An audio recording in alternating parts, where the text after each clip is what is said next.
Oh, di suaranya mah gaya ya.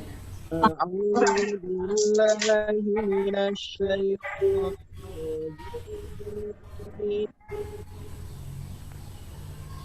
بسم الله الرحمن الرحيم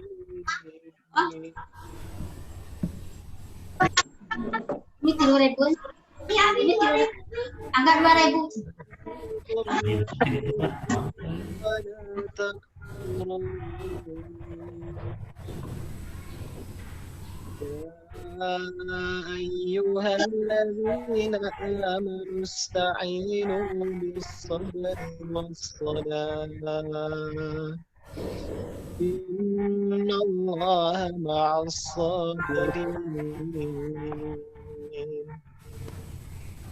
ولا تقولوا لمن يقتل في سبيل الله أموات بل أحياء ولكن لا تشعرون ولنبلونكم بشيء من الخوف والجوع ونقص من الأموال والأنفس والثمرات الصابرين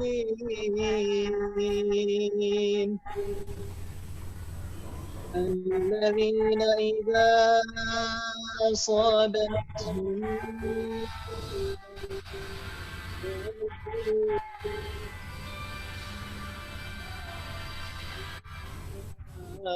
إليه راجعون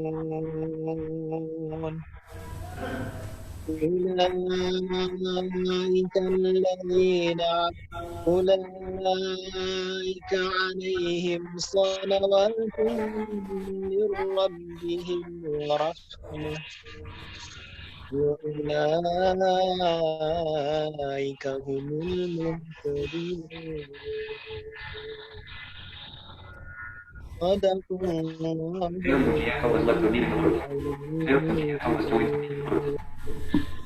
Assalamualaikum warahmatullahi wabarakatuh. Waalaikumsalam warahmatullahi wabarakatuh. Terima kasih kepada Ustadz Gifar yang telah membacakan ayat suci Al-Quran. Semoga kita dapat memahami bahkan dapat mengamalkan ayat tersebut sehingga bermanfaat bagi kehidupan kita di dunia dan akhirat. Acara selanjutnya adalah sambutan atau sepatah kata dari Ketua Umum PPITMI yang akan disampaikan oleh Bapak Haji Yudi Uspar. Kepada beliau kami persilahkan.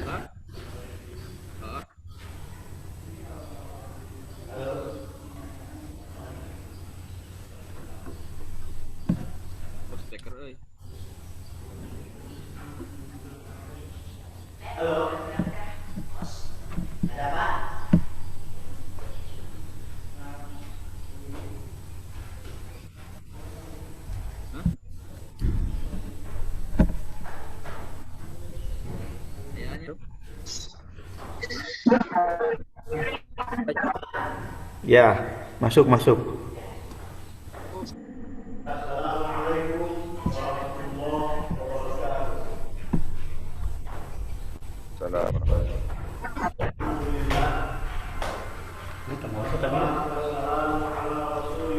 Suaranya jauh ya? Nggak masuk ke sini. Suaranya jauh. Pakai mic di studio tuh. Hah? Dari sini aja.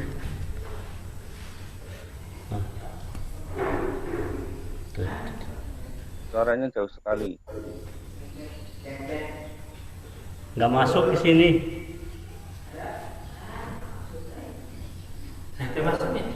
Dari sini aja.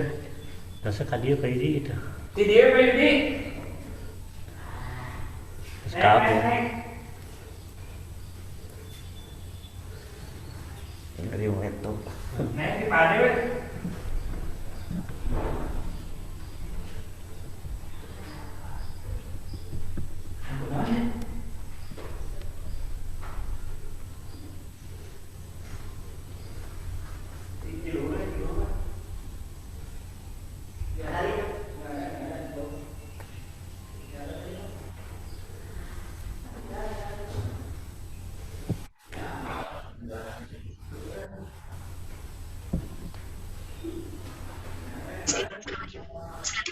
Sini dia Ustaz. Dioprek wah sih Nih menghadap laptop, menghadap pintu ini. Maaf ya, sebentar ya, tolong ditunggu. Assalamualaikum warahmatullahi wabarakatuh. Waalaikumsalam warahmatullahi wabarakatuh. Alhamdulillahilladzi hadana lihadza wa ma kunna linahtadiya laula an hadanallah. Asyhadu an la ilaha illallah wahdahu la syarikalah wa asyhadu anna Muhammadan abduhu wa rasuluhu alladzi la nabiyya ba'dah. Yang terhormat Ketua dan anggota Majelis Syuro Ikatan Tunanetra Muslim Indonesia, saudara-saudara jajaran pengurus Pusat Ikatan Tunanetra Muslim Indonesia, saudara-saudara peserta dan anggota Ikatan Tunanetra Muslim Indonesia yang hadir pada pengajian virtual ini.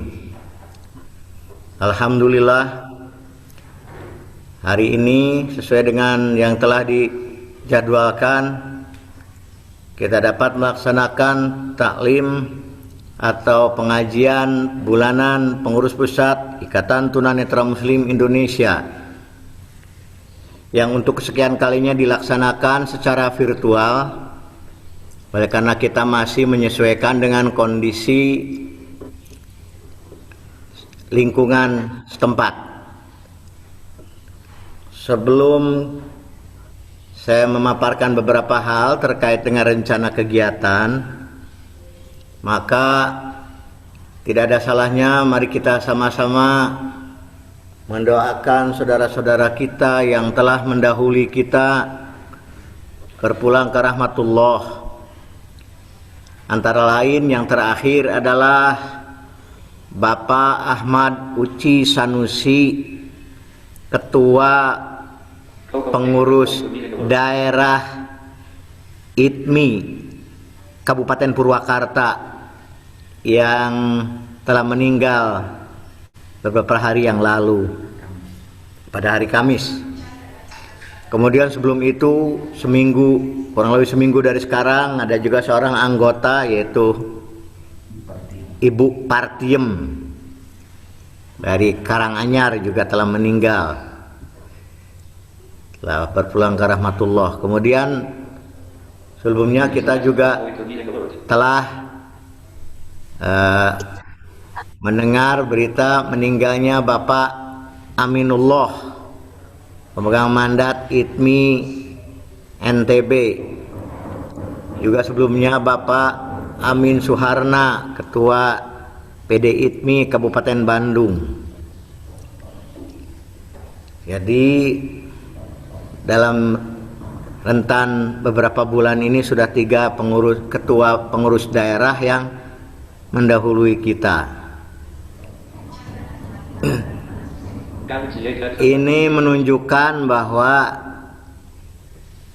soal usia, hidup dan kehidupan serta wafatnya seseorang hanyalah rahasia Allah dan Allah lah yang mengetahui. Karena itu dalam menyikapi hal tersebut maka tidak ada lain dan tidak ada bukan kewajiban kita untuk mempertebal keimanan dan ketakwaan kita kepada Allah. Dan jam'iyah atau organisasi merupakan salah satu wadah untuk membina dan meningkatkan keimanan itu. Dan Ikatan Tunanetra Muslim Indonesia memiliki tugas sesuai yang diamanatkan oleh Muktamar 1 Ikatan Tunanetra Muslim Indonesia. Hadirin ikhwatu iman rahimakumullah, perlu saya tekankan berkali-kali lagi bahwa program Ikatan Tunanetra yang Ikatan Tunanetra Muslim Indonesia tingkat pusat bertujuan untuk satu saja, ya, dari kalau diperas dari tujuan utamanya ialah meningkatkan sumber daya Ikatan Tunanetra Muslim Indonesia. Sumber daya ini yang diutamakan adalah SDM. Sebab kalau manusianya sudah ditingkatkan, maka kemudian bisa memotivasi anggota-anggota lain untuk lebih optimal dalam berkiprah baik dalam tatanan organisasi maupun di tengah-tengah masyarakat. Di tengah-tengah suasana pandemik ini dan dalam kondisi masyarakat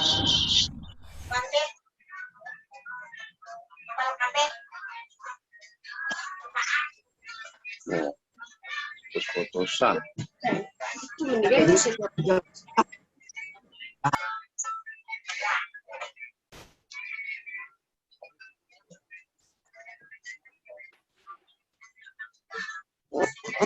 Kemarin katanya ini begitu.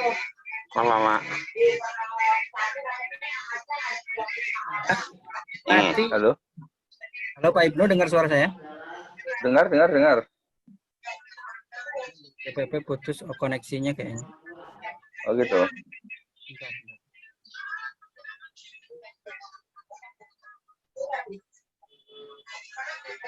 Jadi Mas Heri posisi di mana Mas Heri?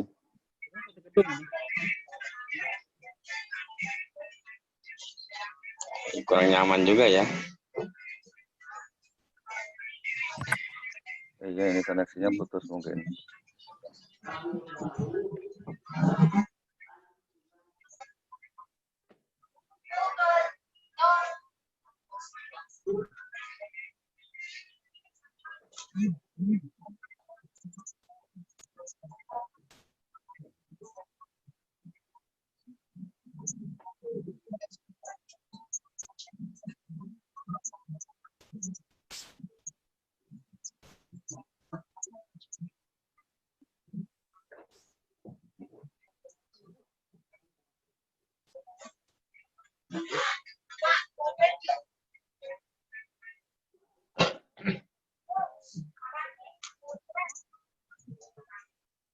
Iya ya, kenapa putus ya?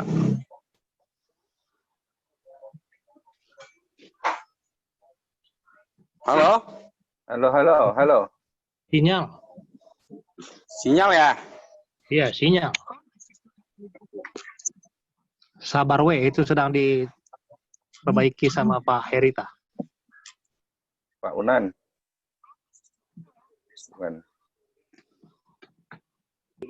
suka dipengaruhi oleh sinyal. Baik. Bagaimana, bisa dengar? Halo? Lebih jelas yang tadi, Pak. Oh, Jelas yang tadi sebentar. jelas yang ini? Jelas. Ya. Jelas. Lanjutkan ya. Hilang lagi. Jelas banget. Nah. Tahap pertama, kami melaksanakan program pembinaan organisasi. Ya, yang medianya untuk tahap pertama dengan lewat WhatsApp, grup WhatsApp, forum komunikasi pimpinan pusat, pimpinan wilayah, dan pimpinan daerah. Jadi lewat grup itu. Kenapa tidak di grup IPMI secara umum? Karena ini khusus untuk jajaran pengurus. Jadi bukan untuk secara umum. Yang diharapkan adalah pengurus punya pemahaman terhadap aturan dasar, kemudian pengurus bisa melaksanakan.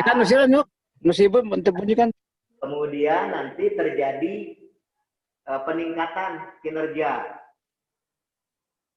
Peningkatan kinerja dari sisi pengurus. Juga majelis dan dewan syuro. Itu yang diharapkan begitu. Selanjutnya, berkali-kali juga kami mengimbau bahwa kalau ada permasalahan dengan kaitannya dengan KTA, dengan persoalan yang terjadi, kami siap sharing, membuka diri untuk diskusi dengan teman-teman di daerah. Karena itu manfaatkanlah grup FKPP PWPD itu. Saya tidak menganjurkan untuk membuka persoalan organisasi ini di khalayak ramai. Karena dikhawatirkan nanti hal-hal yang kontraproduktif dengan ITMI bisa masuk. Begitu, saya tidak menganjurkan, tapi sangat menganjurkan untuk membuka pada grup itu. Silakan dibahas apa kendalanya, ya. Jadi itu yang saya harapkan, yang kami harapkan melalui program pembinaan organisasi. Nah, termasuk program ini, pengajian bulanan ini juga salah satu upaya untuk meningkatkan pemahaman kita tentang al-Islam secara menyeluruh. Sehingga diharapkan ke depannya ITMI itu punya izah yang jelas, jati diri yang jelas. Misalnya dalam sikap kita dalam bernegara, kita itu bagaimana? Selama ini kita belum mendengar kita itu terhadap negara ini apa. Kalau ormas-ormas besar kan sudah jelas ya. Ada yang menganggap Indonesia itu sebagai darul ahdi wasyahadah. Itu jelas sikap kita. ITMI bagaimana? Ya walaupun kita ini, ya kan kita orang Indonesia, tapi kita harus jelas apa konsepnya. Itu kedepannya diharapkan begitu. Ya. Atau menyikapi misalnya ini seperti kontradiktif sholat yang di jarak-jarak. Itu kan ternyata ada dua pendapat. Nah, bagaimana sikap ITMI? Itu jelas, itu harus jelas. Atau menyikapi juga misalnya, ini saya sering mendapat keluhan di berbagai pengajian. Tatkala kita bagi maaf seorang masyhur misalnya, di satu sisi kita dikejar rezeki, ya, tapi menjelang sholat Jumat pasien baru datang, atau menjelang sholat maghrib pasien datang. Nah, bagaimana ini sikap ITMI patokannya? Terus misalnya bagi seorang masyhur wanita, bagaimana? Emang haram, tapi statement secara tegas dari ITMI bagaimana? Nah, hal-hal ini merupakan PR yang harus dijawab. Saya berbicara ini karena saya dalam tatanan pusat, jadi bukan berarti menyampaikan hal-hal yang bersifat lokal. Tetapi ini tanggung jawab, termasuk juga nanti dalam berpolitik. Iya, kita memang betul sikap netral. Tetapi apa yang dimaksud netral itu bagaimana terhadap pimpinan? Hal-hal seperti ini perlu dijawab untuk kedepannya. Dan untuk menjawab ini dibutuhkan orang-orang yang ahli, yang paham. Untuk mencapai kepahaman itulah perlunya penanaman ya ilmu, iman dan amal. Sangat dikhawatirkan bahwa karena memang sekarang ini kita lebih khusus mengurusi masalah perut, sehingga kadang-kadang lupa terhadap soal akidah, sehingga kita bisa menjual harga diri dan lain sebagainya. Itulah harapan kami, makanya sekuat tenaga kami mengoptimalkan pengembangan sumber daya manusia itu. Ujung tombaknya melalui pengajian. Bunyi tak? Bahkan nanti ke depannya untuk pemuda ya diharapkan juga ada momen khusus pengajian para pemuda ya, terima kasih. Indonesia. Tunanetra Muslim Indonesia. Untuk muslimahnya juga demikian. Karena ini penting. Ya, demikian saja. Semoga hal ini menjadi bahan pemikiran kita bersama. Ya, belum lagi masalah ekonomi, masalah akhlak yang ternyata tidak sedikit anggota ini dari sisi akhlaknya masih perlu diperbaiki. Mungkin termasuk saya sendiri. Ya, oleh karena itu marilah kita bersama-sama bahu-membahu. Ya, sesuai dengan tugas dan fungsinya. Pengurus ya memang tugasnya untuk menjalankan roda organisasi. Dan kalau sudah komitmen untuk melaksanakan IDMI, ya IDMI yang harus didahulukan. Ya. Ada beberapa kritik terhadap saya, terima kasih, yang mengatakan Pak Yudi terlalu radikal terhadap organisasi lain, seperti tidak kompromi. Karena tanggung jawab saya sebagai ketua, maka saya harus membela kepentingan IDMI. Masa saya ketua IDMI membela kepentingan organisasi partai geluduk, misalnya, kan tidak mungkin. Ya, jadi karena saya adalah ketua IDMI, dan saya pikir pengurus juga begitu. Makanya secara pribadi saya tidak menganjurkan untuk pengurus melakukan atau merangkap jabatan. Seandainya kemudian tidak bisa memanage waktu untuk kepentingan itu. Demikianlah yang bisa saya sampaikan, dan saya harapkan Bapak penceramah bisa memberikan penyegaran, ya, penambahan wawasan terkait dengan masalah al-Islam khususnya, mudah-mudahan saja dalam hal akidah. Terima kasih, kurang lebihnya mohon maaf atas ketidaknyamanannya, karena memang ya seninya virtual ini begini, faktor SINYAL ya, sinyal kadang-kadang sangat mengganggu. Mohon maaf atas ketidaknyamanannya. Semoga kita senantiasa dipertemukan oleh Allah Subhanahu wa taala di jalan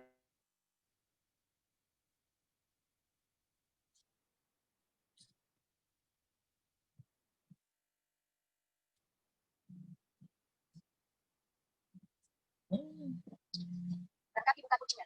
09.39. Soal. Audio source. Soal. Audio source is speakerphone. Call. April Faisal. Report. Chat. Start my view. Udah my view. Udah my view. Start my. Udah my view.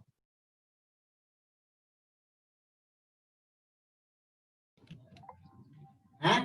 Itu audio Pak Budi. Aduh. Josnya diambil.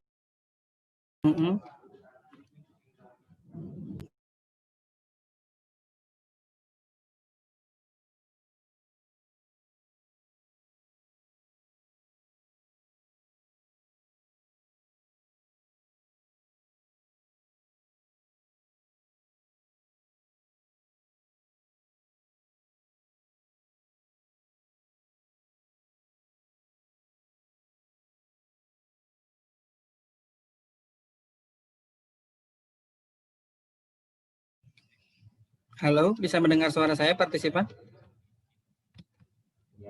Halo, partisipan bisa dengar suara saya? Mohon ini sebentar ya.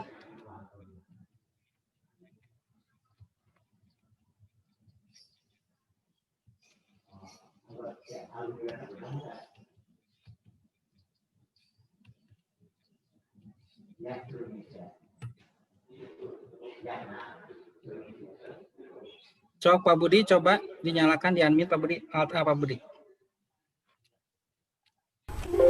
Oke, masuk.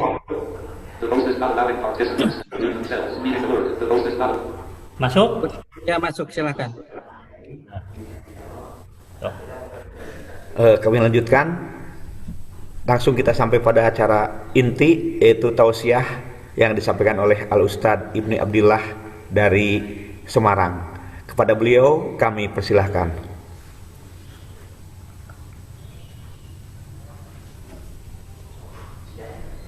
Pak Ibnu.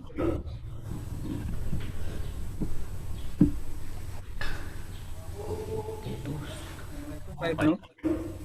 Pak Ibnu yang putus.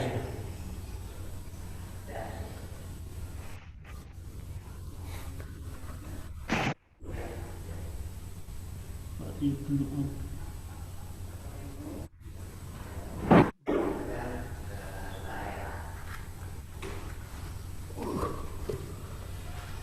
Pak Asep Kosasi, boleh telepon Pak Ibnu? Pak kok? Pangabal dili Pak Ibnu.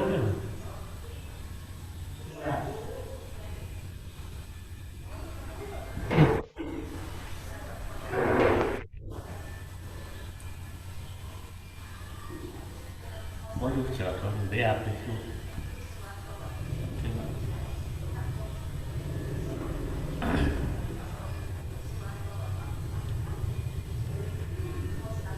Oh, audionya mute. Oh, Pak, itu Pak Ustadz Ibnu, audionya. Pak Ibnu digeser dulu di pojok kiri bawah, Pak, posisinya, Pak, atau digeser-geser sampai unmute my audio, Pak.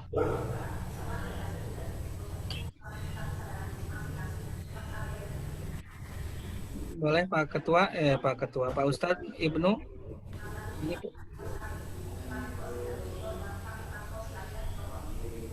ngomong itu tadi bagus. tadi ada suaranya, ketekan kayaknya. Ketekan dia.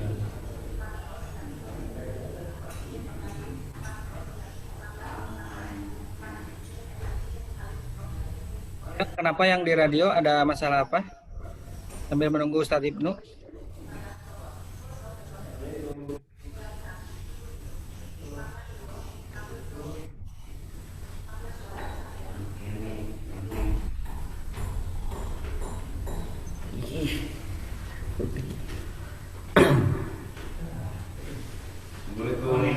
Salam acara.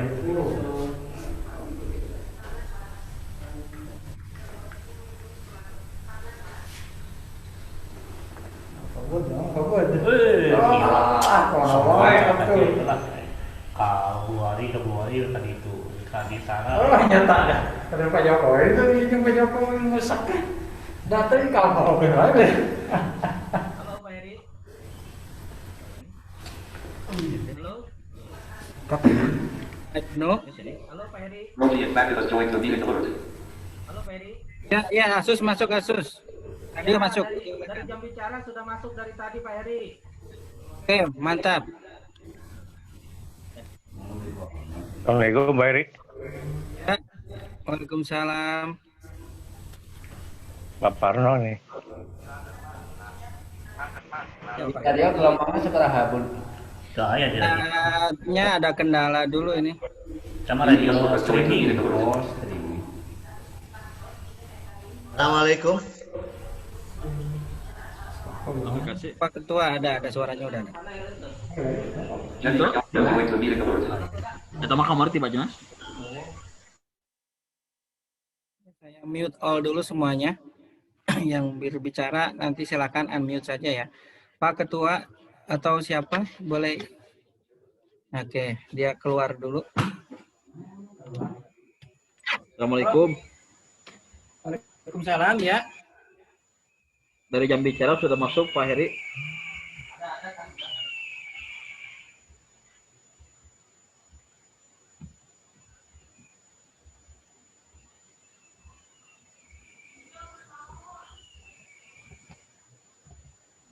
Kumaha Pak Heri, kumaha Pak Heri?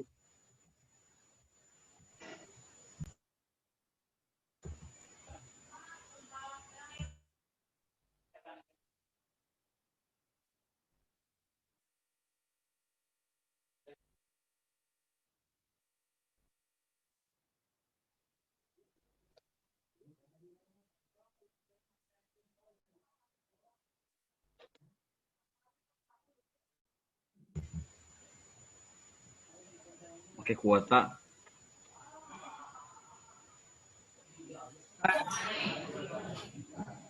Tadi kita di mana ya Pak Ibu? Pak Ibnu-nya nggak masuk, Pak Ibnu.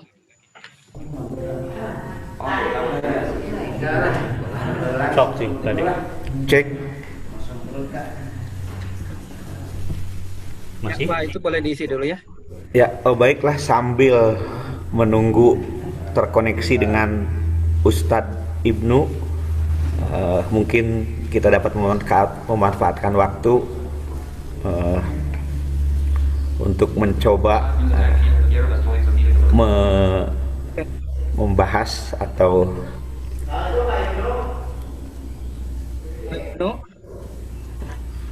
Ustaz Ibnu masuk. udah masuk belum? Ya, sudah Ustaz, udah masuk Ustaz. Ya, silahkan Bapak Ibnu. Lihat dulu. Silakan Ustaz Ibnu. Ya, ada.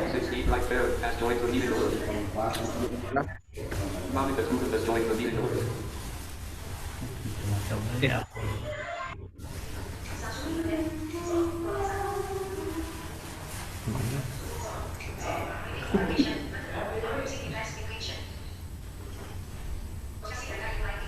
Silakan Pak Ibnu.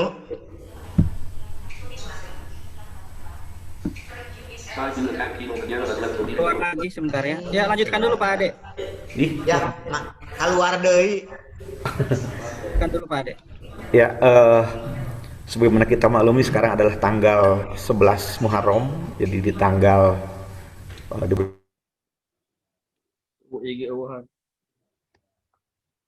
Oh, mati lagi. Kenapa Pak mati lagi yang di atas? Coba di unmute. Mohon maaf ya, Afwan, kita sama-sama dalam belajar ya. Mohon rekan-rekan yang di partisipan boleh memaklumi karena kita sebagai disabilitas netra masih perlu beradaptasi dengan aplikasi virtual ini. Coba Pak Budi tolong di Alt A. Nyala nggak ini? Nyala kalau yang Pak Budi nyala. Pak Yudi nyala. nyala. Oke, sudah masuk. Ya, Sudah masuk. ya. Lanjut Pak Ade. Ya,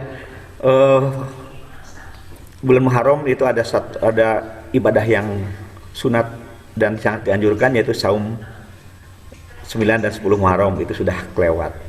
Dan kita sebagai umat yang berorganisasi tentu dalam organisasi harus mengikuti kaidah yang ditunjukkan oleh Allah Subhanahu wa taala. Bagaimana kaidahnya? Kita baca surat As-Sof ayat yang ke-4. A'udzubillahi minasyaitonir rajim. Innallaha yuhibbun alladzina yuqatiluna fi sabilillahi sopang ka'annahum bunyanun marsus.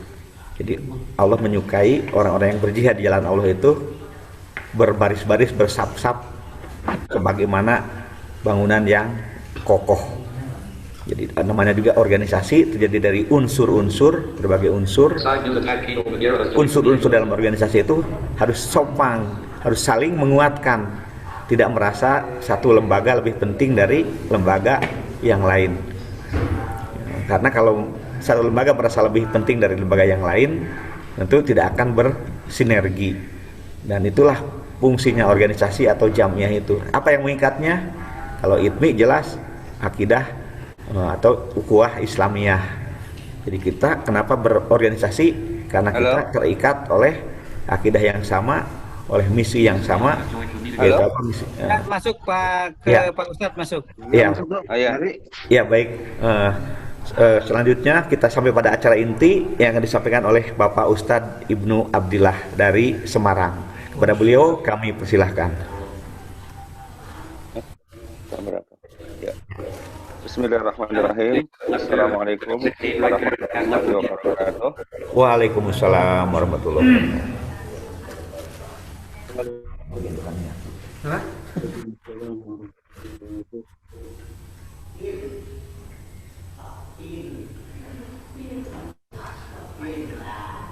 Pak Ibnu hilang lagi ya suaranya ya.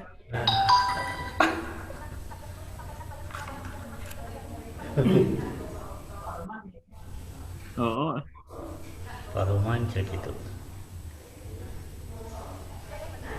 Everyone has joined the meeting alert.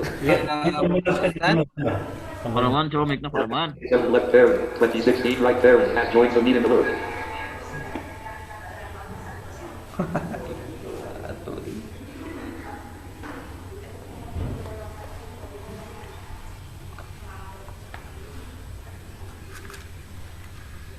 Masuk. Ya. Halo? Siap, masuk Pak. Lanjut. Ya, saya lanjut ya. Alhamdulillahilladzi anzala sakinatan fi qulubil mu'minin yastadu imana ma'a imanihim. Asyhadu an la ilaha illallah wahdahu la syarika lah wa asyhadu anna Muhammadan abduhu wa rasuluhu la nabiyya ba'dah. Allahumma shalli wa sallim wa barik ala Muhammadin wa ala alihi wa sahbihi ajma'in. Ma ba'd. Qala Allah Ta'ala fil Qur'anil Karim, innal ladzina amanu wal ladzina hajaru wa jahadu fi sabilillahi ulaika yarjuna rahmatallah wallahu ghafurur rahim. Yang kami hormati Ketua Umum Ikatan Pengurus Pusat Ikatan Tunanetra Muslim Indonesia beserta seluruh jajarannya. Yang kami hormati Ketua Majelis Syuro dan semua jajarannya juga, para pengurus wilayah, pengurus daerah, dan juga yang sangat kami banggakan adalah seluruh anggota Ikatan Tunanetra Muslim Indonesia yang pada saat ini bisa bergabung bermajelis meskipun hanya lewat udara. Kita panjatkan puji dan syukur kehadirat Allah Tabaraka wa Ta'ala yang terus-menerus melimpahkan karunia dan nikmat kepada kita. Dan di antara karunia dan nikmat terbesar yang kita terima ialah karunia berupa hidayah Islam dan iman. Dan juga kita bersyukur karena Allah juga melimpahkan nikmat besar kepada kita berupa kesehatan dan juga kesempatan, sehingga pada hari ini kita bisa bermajelis dan juga kita bisa memasuki tahun 1442 Hijriah. Ini tentu saja merupakan karunia yang terbesar, karunia yang besar sekali yang kita terima, karena sebagaimana tadi disampaikan oleh Ketua Umum kita, ada sebagian dari saudara-saudara kita yang telah mendahului kita, sedangkan kita saat ini masih diberikan oleh Allah kesehatan dan juga kesempatan. Oleh karena itulah, maka hikmah yang semestinya kita ambil dari pergantian tahun Hijrah ini adalah bahwasanya secara hitungan usia kita bertambah, akan tetapi pada hakikatnya usia kita justru semakin berkurang. Kita semakin dekat dengan akhir perjanjian kita kepada Allah Tabaraka wa Ta'ala. Mungkin besok, lusa, 1 bulan, 2 bulan lagi, 1 tahun, 2 tahun lagi, ya, kita akan sampai di penghujung usia kita. Oleh karena itu, marilah ya, di awal tahun 1442 ini kita berusaha menyemangati diri kita dan kita berusaha semaksimal mungkin untuk senantiasa mengharapkan rahmat, keridhaan dan juga rahmat dari Allah Tabaraka wa Ta'ala. Keridhaan dan rahmat yang kita harapkan bukan hanya sekedar pengharapan, akan tetapi kita upayakan dan kita ikhtiarkan secara nyata. Dan pada kesempatan ini, ikhwah fillah rahimakumullah, maka kita akan mencoba mengkaji tentang bagaimana karakteristik orang-orang yang benar-benar mengharap rahmat dari Allah Tabaraka wa Ta'ala. Tadi telah saya bacakan salah satu ayat di dalam Al-Quran surat Al-Baqarah 218. A'udzu billahi minasyaitonir rajim. Innal ladzina amanu wal ladzina hajaru wajahadu fi sabilillahi ulaika yarjuna rahmatallah wallahu ghafurur rahim.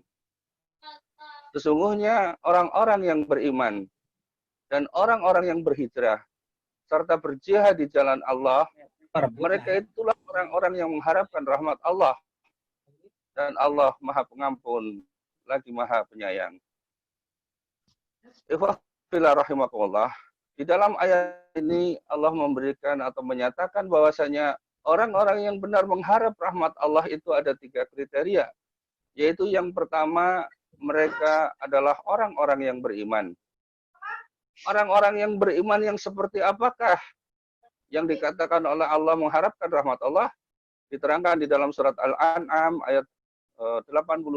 Allah berfirman, alladzina amanu walam yalbisu imanahum bidzulmin ulaika lahumul amnu wahum muhtadun.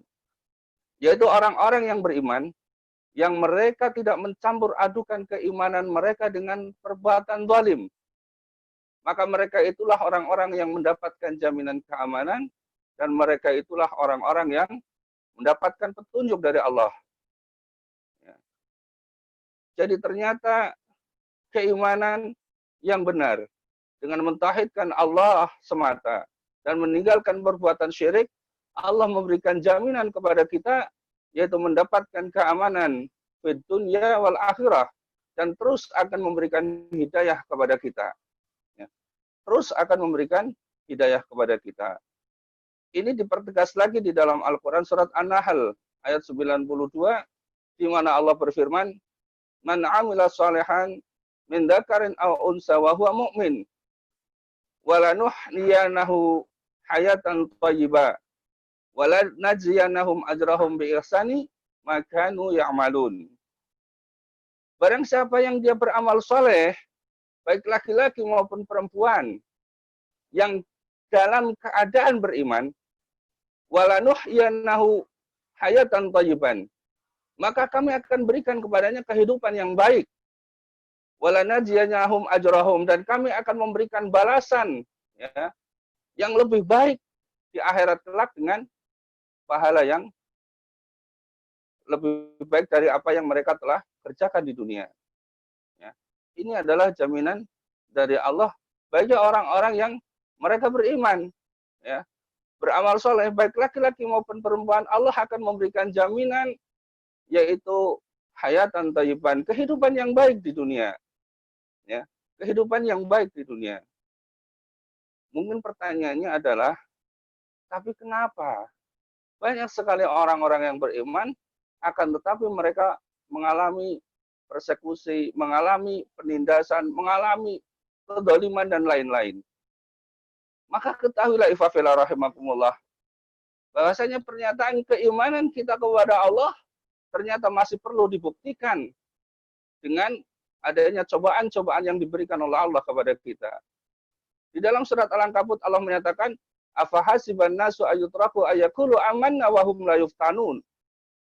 Wa laqad fatana alladziina min qablihim fala ya'lamanna Allahu alladziina shadaqu wa la ya'lamanal kadzibin. Ya, yang kurang lebih artinya, apakah mereka mengira akan dibiarkan menyatakan kami telah beriman sebelum datangnya suatu cobaan kepada mereka? Dan sungguh kami telah memberikan cobaan kepada orang-orang sebelum mereka, dan sesungguhnya Allah mengetahui siapa orang-orang yang benar keimanannya setelah mendapatkan cobaan itu, dan siapakah orang-orang yang dusta keimanannya setelah mendapatkan cobaan. Ya.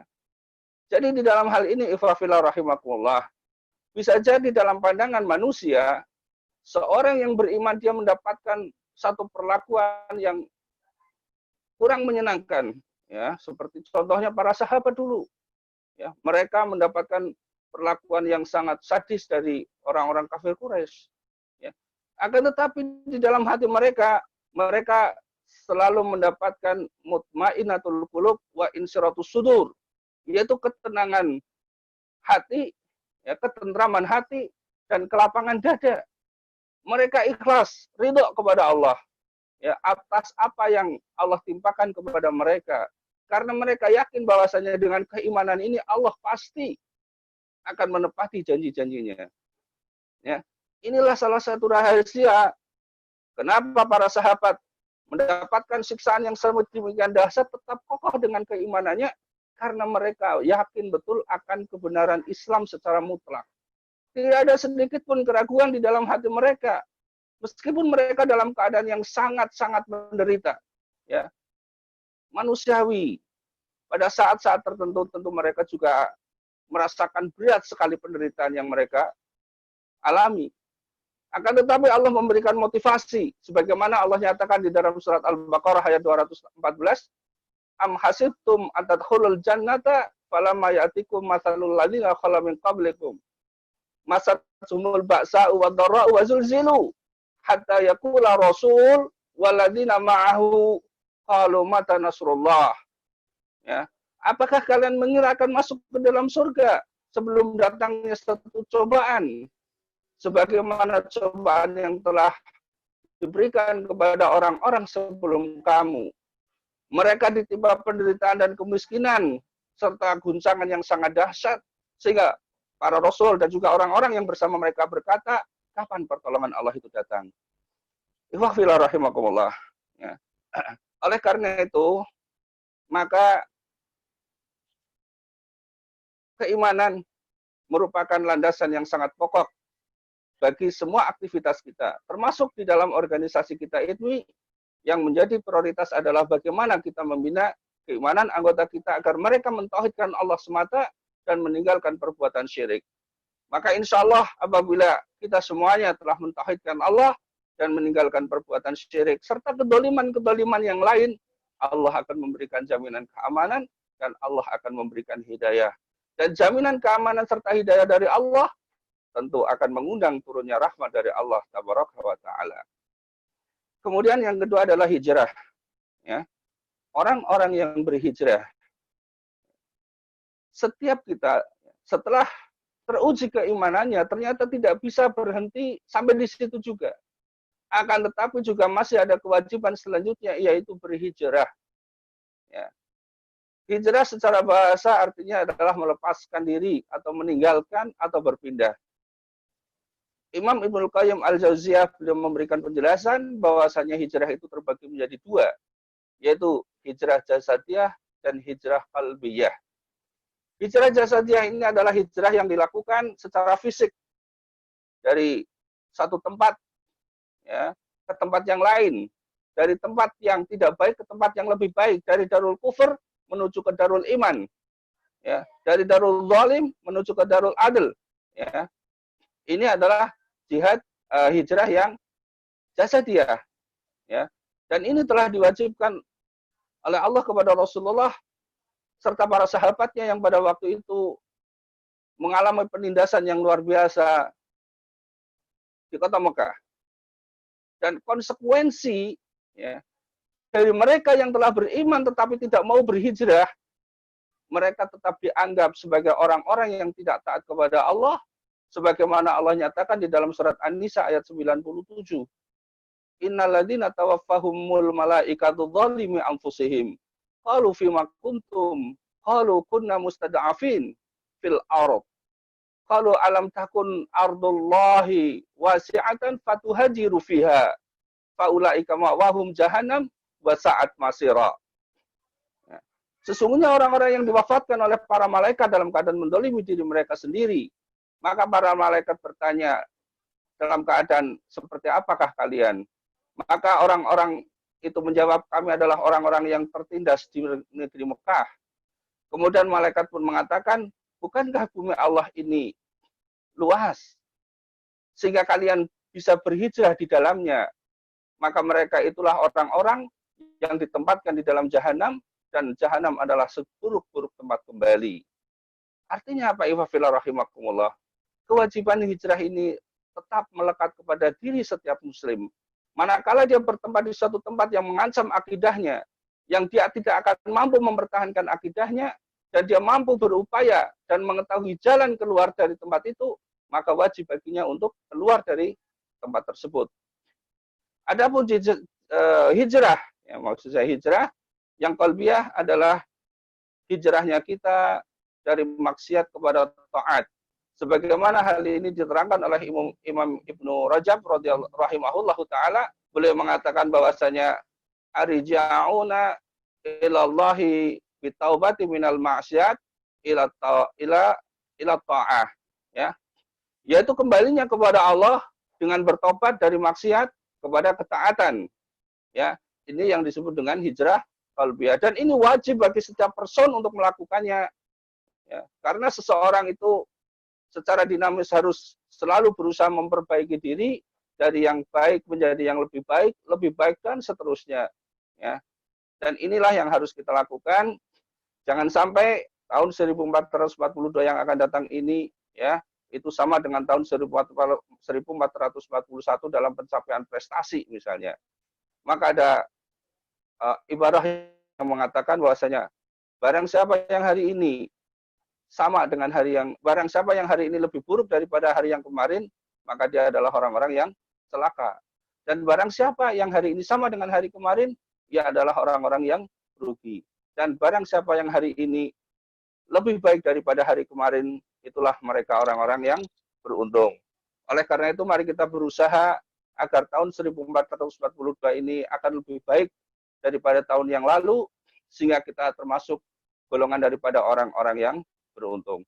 Dan yang terakhir, yang ketiga adalah orang-orang yang mengharapkan rahmat Allah. Mereka adalah orang-orang yang berjihad di jalan Allah. Berjihad di jalan Allah ini tidak semata-mata memerangi orang-orang kafir dengan tangan atau dengan senjata, akan tetapi Imam Ibnul Qayyim Al-Jauziyah memberikan penjelasan bahwasanya secara objek jihad ini dapat dibagi menjadi 4, yaitu yang pertama adalah jihadun nafs atau jihad melawan hawa nafsu, kemudian yang kedua adalah jihad melawan syaitan, yang ketiga adalah jihad melawan orang-orang kafir, dan yang keempat adalah jihad melawan orang-orang munafik. Dan beliau menambahkan di dalam keterangan yang lain adalah jihad memerangi kemungkaran dan perbuatan zalim serta perbuatan bid'ah. Ya, ini objek daripada jihad. Adapun tingkatan daripada jihadun nafs itu ada 4. Yaitu pertama, memerangi kemalasan dan kebodohan kita untuk berusaha belajar ilmu syar'i sehingga kita tahu akan halal dan haram, kita tahu apa yang wajib dan yang sunnah, kita tahu tentang perkara-perkara syariat-syariat yang disyariatkan oleh Allah dan Rasul-Nya. Ya, ini yang pertama. Yang kedua adalah mengamalkan. Setelah ilmu kita dapatkan, maka kita harus berusaha mengamalkan ilmu yang telah kita dapatkan. Ya. Dan yang ketiga adalah mendakwahkan. Ya, mendakwahkan ilmu dan amal yang telah kita dapatkan kepada orang lain. Dan yang keempat, kita bersabar. Ketika kita belajar, ketika kita beramal, ketika kita berdakwah, maka semuanya harus disertai dengan kesabaran. Nah, ikhwafillah rahimakumullah, ya. Adapun untuk jihad melawan syaitan, jihad melawan orang-orang kafir dan seterusnya, tentu di dalam hal ini dengan waktu yang sangat terbatas tidak dapat kita bahas secara tuntas, ya. Mudah-mudahan lain waktu ada asatidz yang akan memberikan penjelasannya. Saya kira untuk sementara ini yang dapat saya sampaikan, insya Allah nanti akan bisa dilanjut dengan diskusi apabila memang waktunya memungkinkan. Untuk sementara saya cukupkan. Saya Indrawasih Burung Irian, terima kasih, cukup sekian. Assalamualaikum warahmatullahi wabarakatuh. Waalaikumsalam warahmatullahi wabarakatuh. Silakan Pak MC dinyalakan mic-nya untuk mengatur jalannya diskusi. Oke, sudah. Ya. Lanjut. Terima kasih atas tausiahnya. Mudah-mudahan kita dapat mencerna, menghayati, dan nanti dapat mengamalkan.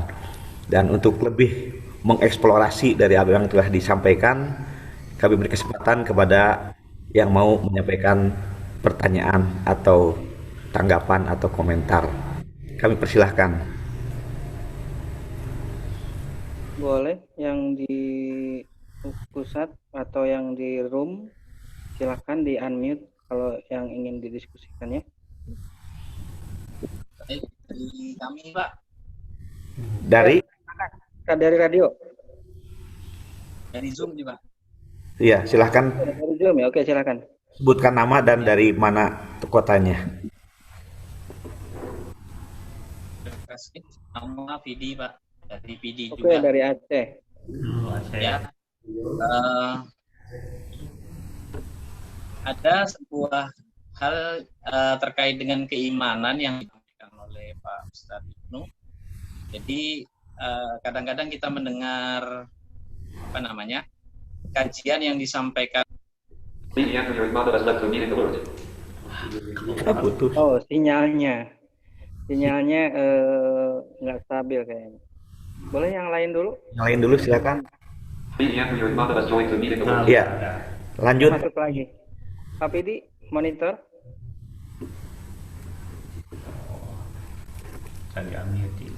Pak Pidi. Ya, sambil nunggu Pak Pidi kayaknya sinyalnya lagi jalan-jalan dulu ya.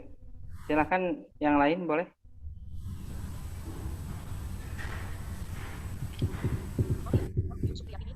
Bismillah, assalamualaikum WRWB, izin bertanya Ustadz, bagaimana meningkatkan keimanan kita? Kadang beriman. Yang mau bertanya boleh dinyalakan mic. Barusan ada tulisan. Oh, lewat chat ya? Ya, bagaimana meningkatkan keimanan kita katanya. Oh, mungkin itu bisa dijawab dulu ya. Langsung ya? Ya, langsung aja, Pak. Halo? Iya. Jadi, Imam Fillah rahimakumullah, di dalam kaidah Ahlussunnah wal Jamaah, iman itu dapat bertambah dan berkurang. Al-imanu yazid wa yanqus. Iman itu dapat bertambah dan iman itu dapat berkurang. Bertambahnya iman itu adalah dengan ketaatan kepada Allah, dan berkurangnya iman itu adalah karena kemaksiatan kita kepada Allah. Oleh karena itu, Ifafillah rahimakumullah, maka manakala kita ingin meningkatkan keimanan kita, tentu saja harus meningkatkan ketaatan kita kepada Allah dan meninggalkan kemaksiatan kita kepada Allah. Nah, bagaimana kalau kita ingin taat? Maka landasannya adalah dengan ilmu. Ya, tidak mungkin kita akan mentaati Allah kalau kita tidak tahu caranya mentaati Allah. Ya, oleh karena itu, Ifafillah rahimakumullah, landasan dari semua amal, landasan dari semua dakwah, landasan dari semua aktivitas kita adalah didasarkan kepada ilmu. Maka thalabul ilmi merupakan fondasi yang awal, ya. Al-ilmu qabla al-qauli wal amal. Ilmu adalah sebelum perkataan dan perbuatan. Maka iman itu harus disertai dengan ilmu juga, ya. Nah, oleh karena itu, ya, tentu saja meningkatkan keimanan itu adalah berupaya untuk menambah keilmuan kita. Setelah keilmuan kita dapatkan, kita laksanakan atau kita kerjakan. Ya, ini insya Allah akan meningkatkan keimanan kita. Iman ibarat pohon, ilmu itu ibarat air. Ya, tidak akan mungkin iman itu akan tumbuh kalau tidak ada ilmu. Ya, ini yang harus kita pahami bersama. Ya, jadi kita semuanya anggota ITMI harus terus bersemangat di dalam thalabul ilmi untuk meningkatkan keimanan kita dan meningkatkan ketaatan kita kepada Allah Subhanahu wa taala serta meninggalkan maksiat dari apa yang telah dilarang oleh Allah. Ya. Untuk pertanyaan yang tadi, silakan, mungkin ada lagi.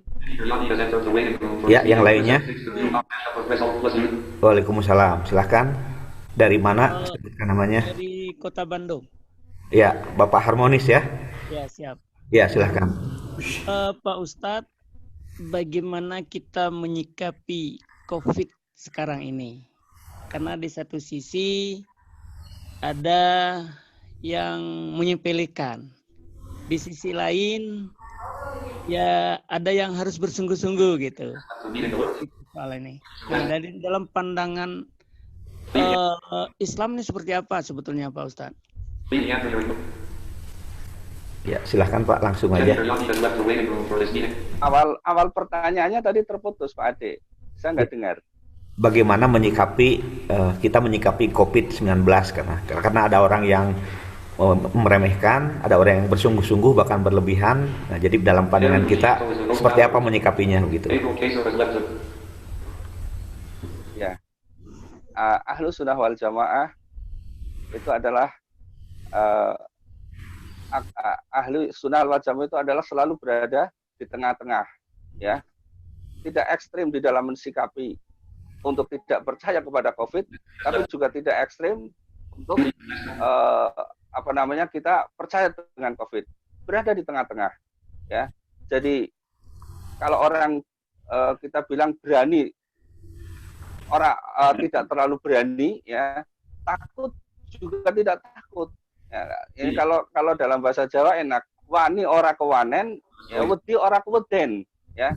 Jadi itu seperti itu sikap kita di dalam menghadapi semua permasalahan yang ada, ya. Jadi jangan kita takut secara berlebihan, kemudian jangan kita berani sehingga menimbulkan rasa sombong, ya. Seperti kalau misalnya menghadapi COVID, memang pemerintah telah mengatur atau memberikan protokol kesehatan, ya sudah kita taati yang seperti itu.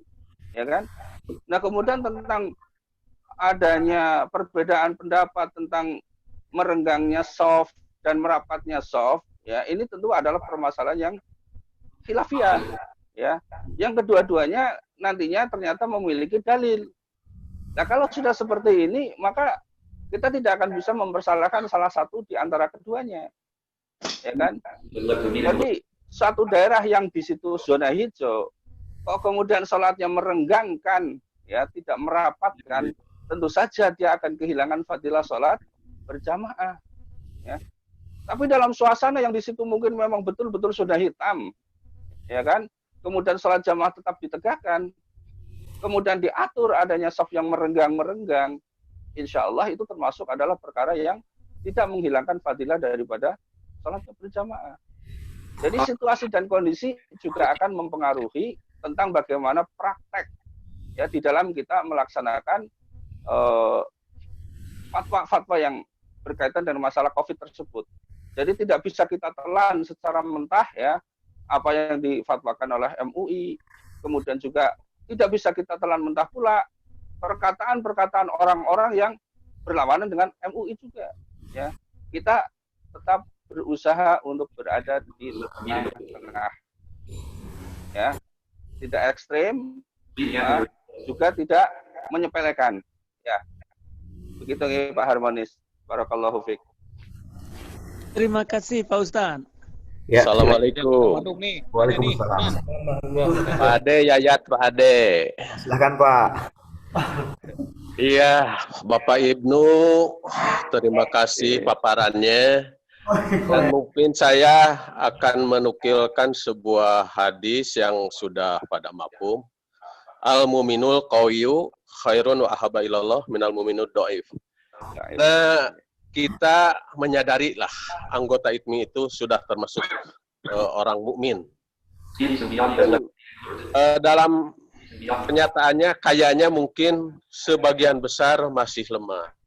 Nah, bagaimana mengejawantahkan hadis tadi gitu, Ustaz, ya, biar ini menjadi program kita juga memperkuat keimanan, yang mana keimanan itu kan sebagai fondasi sehingga bisa diejawantahkan dalam berbagai aspek kehidupan. Terima kasih Ustaz. Ya, silahkan Pak. Ya, langsung ya, jadi sebagaimana tadi sebenarnya jawabannya hampir sama dengan yang mempertanyakan tentang meningkatkan keimanan, ya. Jadi memang iman itu terbagi menjadi 3 bagian, ya, yaitu yang pertama dolimu anfusahum, kemudian pertengahan, kemudian yang ketiga adalah sabiqum bil khairat. Ini ada di dalam surat Fatir kalau tidak salah, ya. Jadi ada orang-orang yang mereka beriman, akan tetapi mereka juga masih ibarat kata yang wajib dikerjakan, tapi juga masih bermaksiat. Ya, ini termasuk orang-orang yang dolim. Kemudian yang kedua adalah kelompok pertengahan, wajibnya dikerjakan, sunah-sunahnya belum. Nah, yang ketiga adalah sabiqum bil khairat. Ini orang-orang yang mereka telah berlomba-lomba di dalam kebaikan. Wajib, sunnah semuanya dikerjakan, haram bahkan makruh pun ditinggalkan. Lalu bagaimana dalam pengewajawantahan di dalam ITMI, ya? Kita punya visi Izul Islam wal muslimin wal makfufin, ya, yaitu kemuliaan Islam, kemuliaan kaum muslimin dan kemuliaan kaum tunanetra. Kemuliaan Islam, kemuliaan kaum muslimin dan kemuliaan tunanetra itu tidak akan kita dapatkan kecuali dengan keimanan yang lurus, dengan ketauhidan yang lurus, ya. Maka menjadi program utama kita di dalam ITMI semestinya adalah bagaimana kita mengkaji tentang perkara-perkara ketauhidan ini sehingga setiap anggota paham, ya, tentang tauhid, kemudian juga tentang perkara-perkara yang berlawan dengan tauhid tersebut. Karena ketauhidan ini akan menjadi kunci sukses atau kunci kejayaan kaum muslimin, ya. Sebagaimana silakan antum baca di dalam surat An-Nur ayat 55. Allah menjanjikan kekuasaan, kekhilafahan kepada satu kaum adalah apabila mereka telah mentauhidkan Allah, beribadah kepada Allah semata dan meninggalkan syirik. Ya. Bu Tehani suaranya. Ini, jadi mudah-mudahan seperti itu, Kang Yaya jawabannya. Jadi ITMI harus menjadikan pemahaman keimanan ketauhidan ini menjadi salah satu prioritas agar semua anggota IPMI paham tentang perkara iman, perkara tauhid. Sehingga dengan demikian mudah-mudahan IPMI ke depan menjadi sarana dan wasilah mengantarkan anggota kita semuanya mendapatkan puncak kebahagiaan, yaitu keridhaan Allah Tabaraka wa Ta'ala. Amin. Amin ya Allah. Ya, silahkan yang lainnya. Bapak Pidi mungkin mau. Assalamualaikum warahmatullahi wabarakatuh. Waalaikumsalam. Dengan Syahrir, Pak Ade. Ya, silahkan. Monggo Ustaz Syahrir. Saya mau tanya Pak Ustadz, tadi kan ketauhidan itu adalah merupakan sesuatu yang harus mutlak kita kuasai. Bagaimana Pak Ustadz supaya ketauhidan itu lebih menerap dalam hati dan kita pahami dan bisa kita laksanakan dengan baik? Bagaimana caranya supaya ketauhidan itu lebih kuat lah gitu? Apa yang mesti kita lakukan? Terima kasih Pak Ustadz. Assalamualaikum warahmatullahi wabarakatuh. Waalaikumsalam. Ya, ini yang bertanya Ustadz semua ini ya. Jadi berat ini. Hampir sama juga ya dengan apa yang disampaikan Pak Yayat, hanya pertanyaannya dalam kemasan yang berbeda. Semuanya itu diawali harus dengan ilmu, ya. Kita tidak akan mungkin menjalankan ketauhidan itu dengan baik tanpa kita mengetahui tentang apa itu tauhid, ya kan? Maka harus kita pahami terlebih dahulu tentang ilmunya dulu, ya. Karena ilmu sekali lagi adalah landasan amal. Kita tidak bisa hanya sekedar menduga-duga kita beramal mentauhidkan Allah dengan cara begini, ya. Para ulama kita, ya, para ulama kita terdahulu sudah menuliskan tentang berbagai buku, ya, yang berkaitan dengan permasalahan keimanan dan ketauhidan, ya. Di antaranya juga, ya, ada mungkin kalau bisa dirujuk, ya, ada Al-Usulus Salasah, ya, ada Kitabut Tauhid, ada Kitabul Iman, ya. Banyak sekali kitab-kitab yang di situ membahas tentang permasalahan keimanan dan ketauhidan. Maka manakala kita telah memahami ilmu, kita terus motivasi diri kita. Kita motivasi orang lain agar kemudian mengamalkan ilmu tersebut. Sehingga amal tetap berdasarkan kepada ilmu yang kita pahami. Jangan sampai kita beramal terlebih dahulu baru mencari dalil. Dan ini yang terjadi pada saat-saat ini, fitnah terbesar kaum muslimin adalah banyak sekali orang yang mereka beramal tidak dasarnya ilmu, setelah beramal baru mencari dalilnya. Sehingga apa yang terjadi? Dalil itu diseret-seret untuk ngepas-ngepas ke apa yang diamalkan. Ya. Nah, ini tentu saja akan terjadi penyimpangan-penyimpangan tidak sesuai dengan apa yang dituntunkan oleh para a'imah kita, para imam kita, para ulama kita, yang mereka merujuk kepada tentu saja Rasulullah Shallallahu Alaihi Wasallam. Ya, maten untuk Ustaz Zahrir dan yang lain. Barakallahu fiik. Ya, masih ada dari kota lain, dari tempat yang lain. Tadi ada dari Bandung katanya Pak. Assalamualaikum warahmatullahi wabarakatuh. Oh, ada, silakan. Saya Sandi dari Sukabumi Pak. Agak keras. Saya Sandi dari Sukabumi. Dari Sukabumi ya, silakan. Saya mau bertanya Pak, bagaimana kiat meningkatkan kualitas keimanan kita agar terhindar dari kefuturan Pak? Terima kasih. Assalamualaikum warahmatullahi wabarakatuh. Salam. Ya, tertangkap Pak Ade? Ya, menghindari kefuturan Pak. Jadi futur. Kiat untuk menghindari kefuturan ya.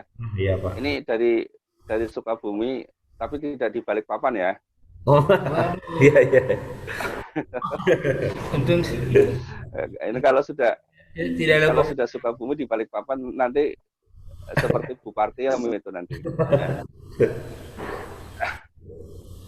Ya, sebenarnya sudah ada nasihat yang sebenarnya sering kita dengar ya. Tapi nasihat itu karena kita lakukan sehingga hilang isi daripada nasihat tersebut. Ya, barokah dari nasihat tersebut. Ya, yang sering kita dengar ya, tombo ati iku limo Perkara warnane, iya kan? Ya. Tombo hati, ya tombo itu apa? Obat hati itu ada 5 perkara. Ya itu sebenarnya yang seharusnya kita lakukan agar kita tidak terjadi futur, ya kan? Membaca Al-Quran dengan maknanya, ya sehingga kita tahu. Karena kita ini orang-orang ajam yang tidak tahu bahasa Arab. Kalau kita hanya membaca Al-Quran tanpa mengerti maknanya, kita hanya mendapat fadilah pahala kebaikan membaca Al-Qur'annya. Akan tetapi kita tidak tadabbur apa yang dimaksud dari apa yang kita baca, ya kan? Sehingga di situ rentan sekali kita futur, ya kan?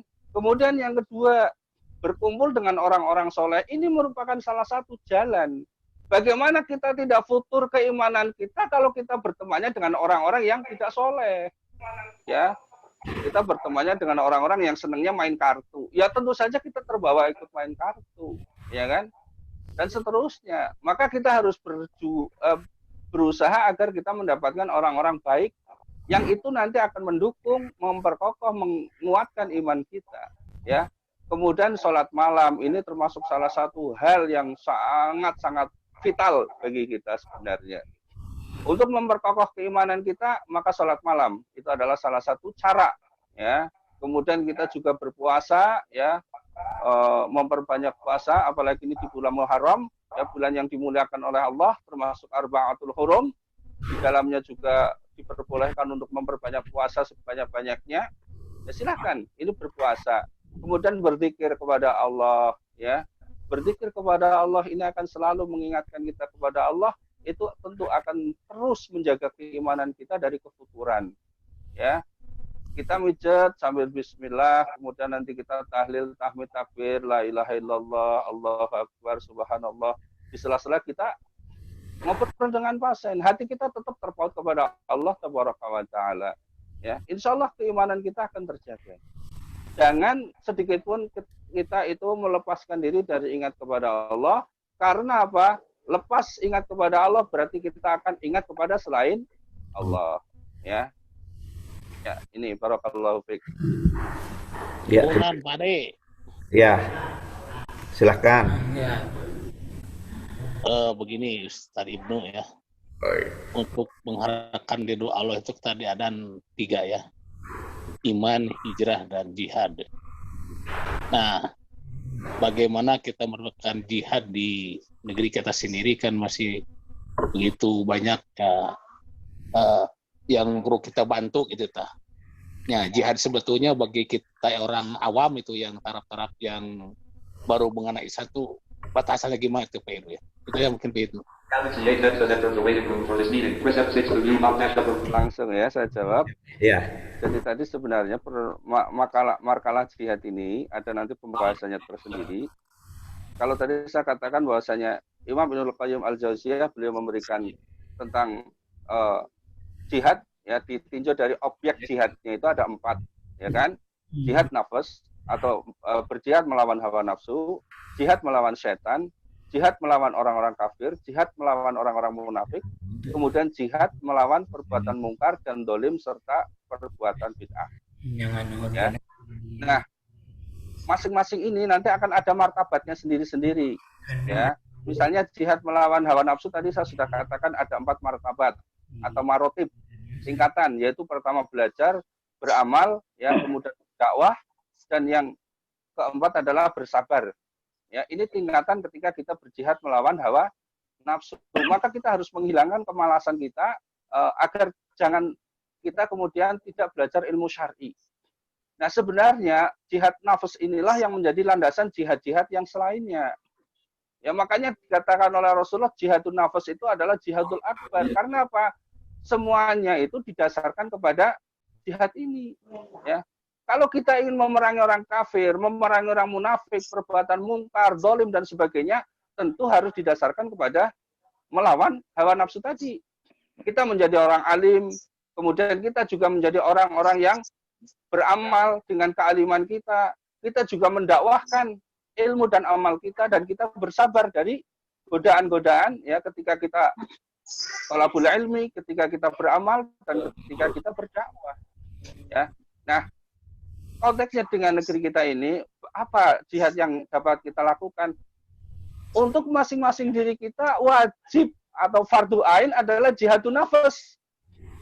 Ya, sekali lagi saya katakan, untuk masing-masing pribadi kita adalah jihadun nafas, yaitu belajar ilmu syar'i, berusaha mengamalkannya, mendakwahkannya, dan bersabar. Karena ini kaitannya dengan individu masing-masing kita. Adapun nanti jihad kepada orang-orang kafir, jihad melawan orang-orang munafik dan lain-lain, ini ada markalahnya tersendiri, ya.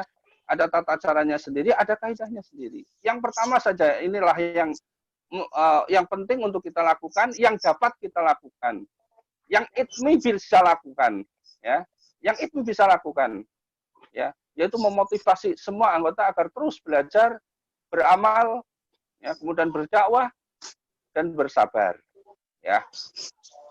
Ngaten Pak Unan, barakallahu fiik. Iya, terima Nanti kasih. kalau ingin mendapatkan markalah jihad yang lain, ya mudah-mudahan nanti ada asatid yang akan memberikan penjelasan ya tentang markalah jihad yang lainnya.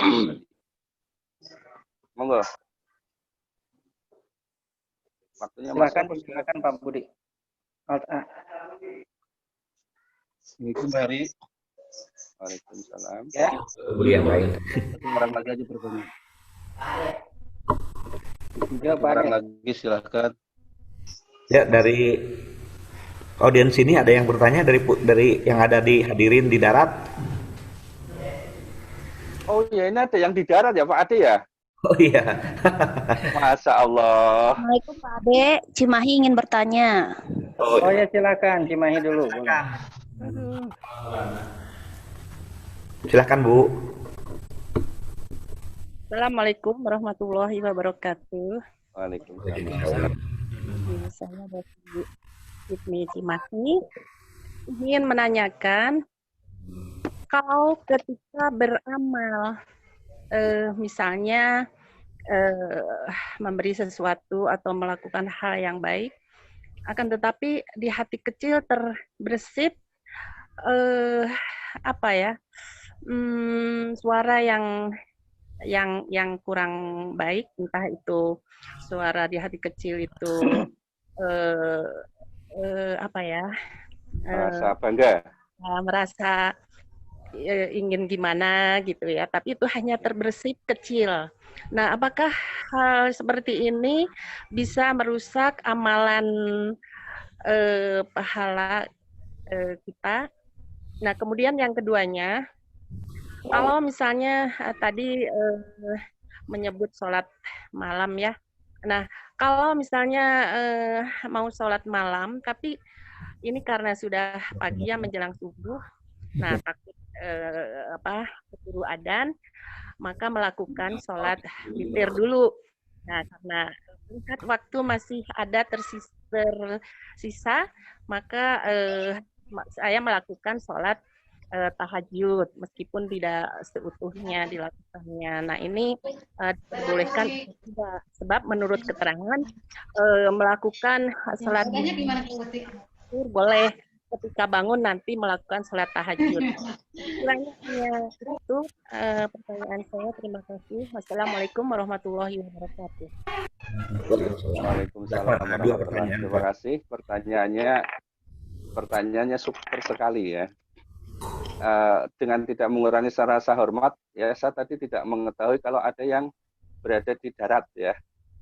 Jadi salam juga untuk teman-teman yang ada di sekretariat dan juga mungkin para pendengar yang mengikuti melalui radio streaming serta juga mengikuti secara langsung melalui Facebook ya. Semuanya saja mudah-mudahan senantiasa mendapatkan limpahan rahmat, nikmat dan juga barokah dari Allah Tabaraka wa Ta'ala. Baik ya, untuk Ibu. Jadi kalau hanya sekedar bersitan, itu masih berada dalam tahapan waswas syaitan. Ya, insya Allah itu apabila tidak berkembang lebih lanjut, itu masih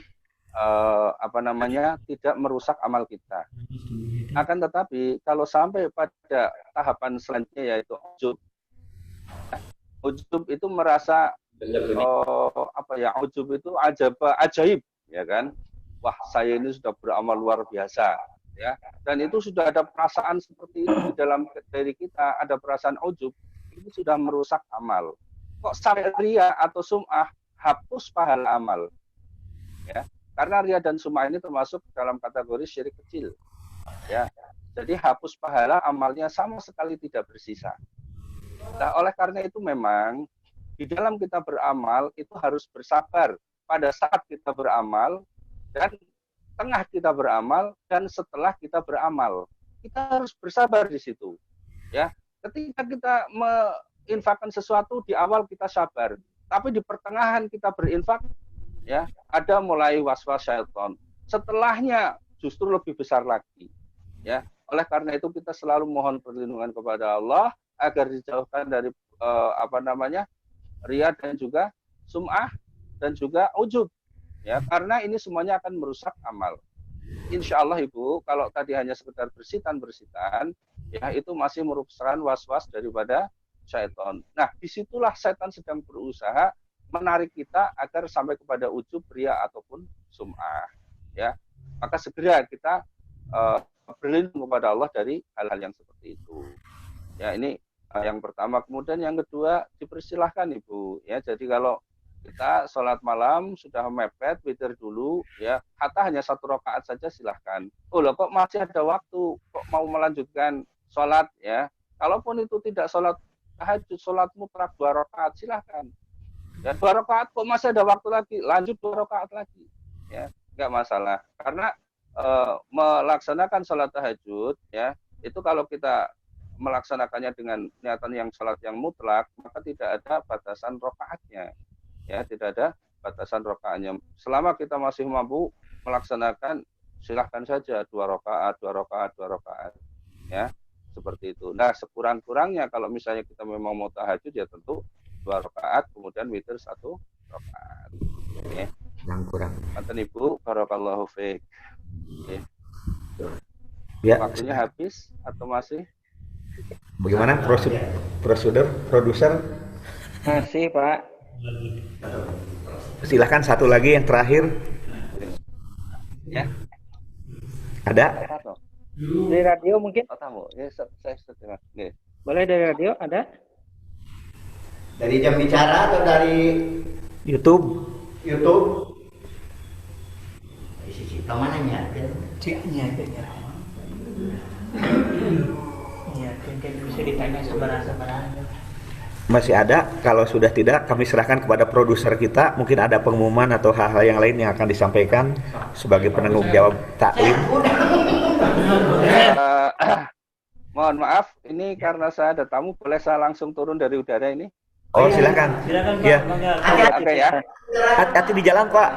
Terima kasih. Jazakumullah untuk semuanya. Mudah-mudahan kita semuanya dapat keridhaan, rahmat dari Allah, dan kita semuanya akan mendapatkan puncak kebahagiaan berupa Jannatul Naim. Amin. Assalamualaikum warahmatullahi wabarakatuh. Waalaikumsalam. Itu aja Pak De, pembinaan organisasi umumkan Pak De. Oh, siap. Alhamdulillah. Ya. Acara kita dari awal sampai akhir ada dalam kelancaran, walaupun ada hambatan beberapa yang sinyal yang kurang bagus. Saya ucapkan terima kasih bagi Bapak Ibu yang mengikuti kajian kita ini, yang di radio maupun yang di Zoom. Semoga ini jadi kebaikan semua, amal untuk kita semua. Baik, kita tutup dengan doa. Oh iya, sebelum doa ada teman. Silakan. Para anggota FKPP, PW dan PD, sebagaimana telah kita sampaikan pada minggu yang lalu, bahwa pembinaan organisasi akan dilanjutkan pada hari Senin tanggal 7 September tahun 2020 atau bertepatan dengan hari Senin tanggal 19 bulan Muharram tahun 1442. Jadi mungkin kalau kemarin jam 1 itu kita baru ngedarin voice note, mungkin nanti Anda standby dari jam 1 seperti yang kemarin, dan kita insya Allah akan menyampaikannya lebih awal. dan narasumbernya masih yang kemarin, belum ada pergantian. Mungkin di berikutnya akan kita datangkan dari organisasi yang lain sebagai perbandingan. Demikian untuk pengumuman, karena itu dipersiapkan kalau ada yang pertanyaan dengan materi, masih materi yang lanjutan dengan anggaran dasar dan anggaran rumah tangga serta manajemen organisasi, khususnya dalam merumuskan program atau proyek program. Demikian, dan selanjutnya kami serahkan kembali kepada produser acara ini, penanggung jawab taklim, Bapak Asep Kosasi. Baik, kita langsung saja kita tutup dengan doa. Subhanakallahumma wa bihamdika asyhadu an la ilaha illa anta astaghfiruka wa atubu ilaik. Assalamualaikum warahmatullahi wabarakatuh. Waalaikumsalam warahmatullahi wabarakatuh.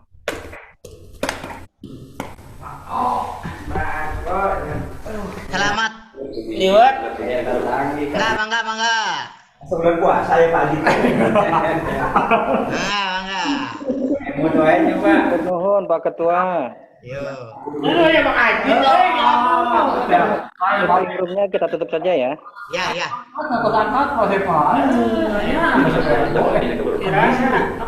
Kamis kemarin saya cuma.